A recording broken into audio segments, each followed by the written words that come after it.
Nomor 8. Kejadian saling bebas. Sebelum saya jelaskan contoh soalnya, saya ingin jelaskan dulu apa itu kejadian saling bebas dan apa itu kejadian saling lepas. Kalau kejadian saling bebas, itu ada kaitan antara kejadian yang pertama dengan kejadian yang kedua.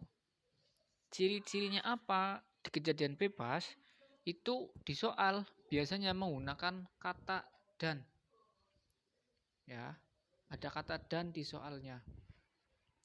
Misalkan kejadian pelemparan dadu, berapa peluang muncul angka genap dan angka ganjil. Peluang muncul angka 3 dan angka 5. Nah, itu adalah kejadian saling bebas. Kita langsung saja ke contoh soalnya.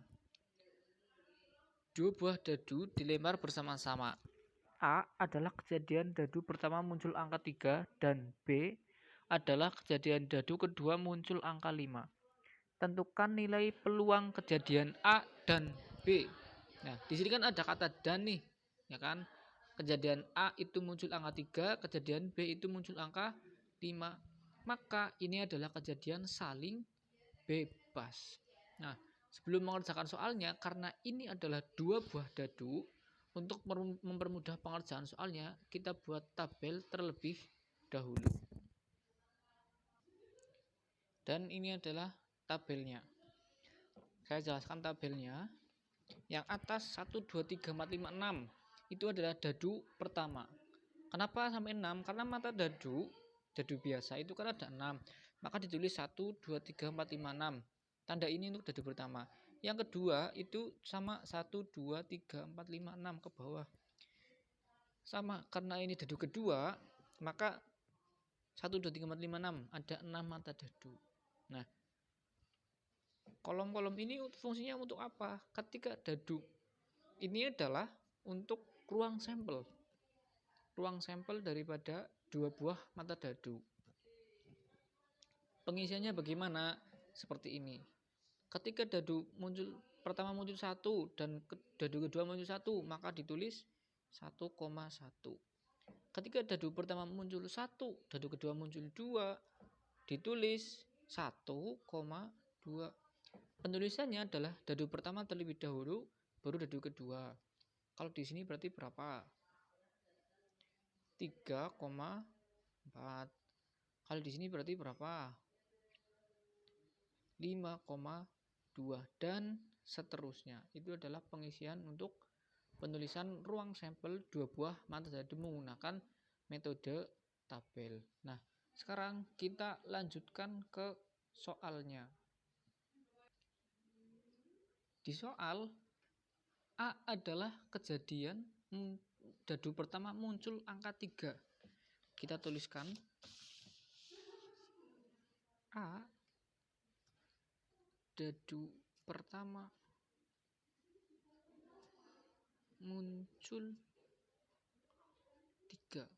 Nah, ada berapa dadu pertamanya muncul 3? Kita lihat ke sini. Nah, ini kan dadu pertama yang muncul 3 itu ada berapa? Nah, berarti kan di sini bisa nih yang dadu pertamanya 3,1. Berapa lagi selanjutnya? 3,2, 3,3. Gampangnya kalau yang di tabel itu yang depannya itu 3 karena itu dadu pertama. 3,4 sudah, 3,5 lahir 3,6. Kita hitung ada berapa jumlahnya? 1, 2, 3, 4, 5, 6. Ternyata jumlahnya ada 6.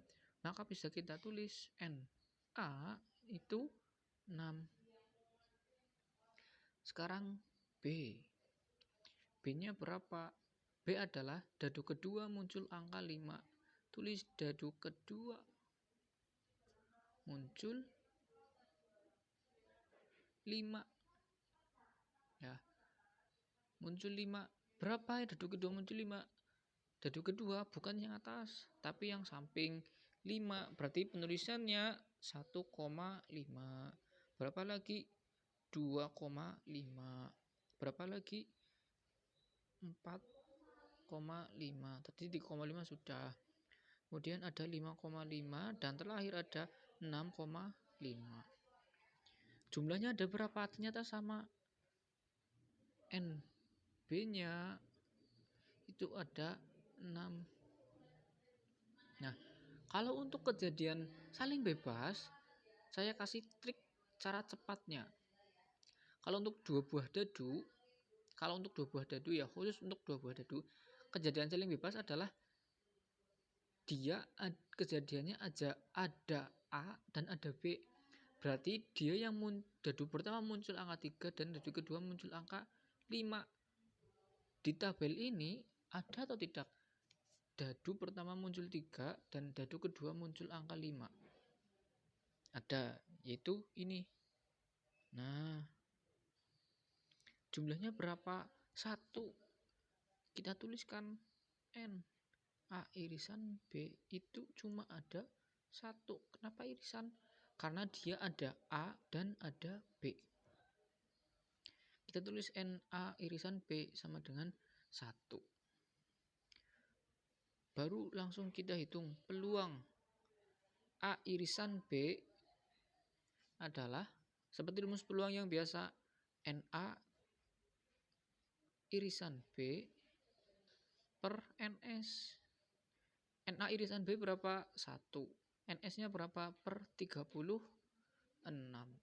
Oke, selesai. Itu adalah cara cepatnya.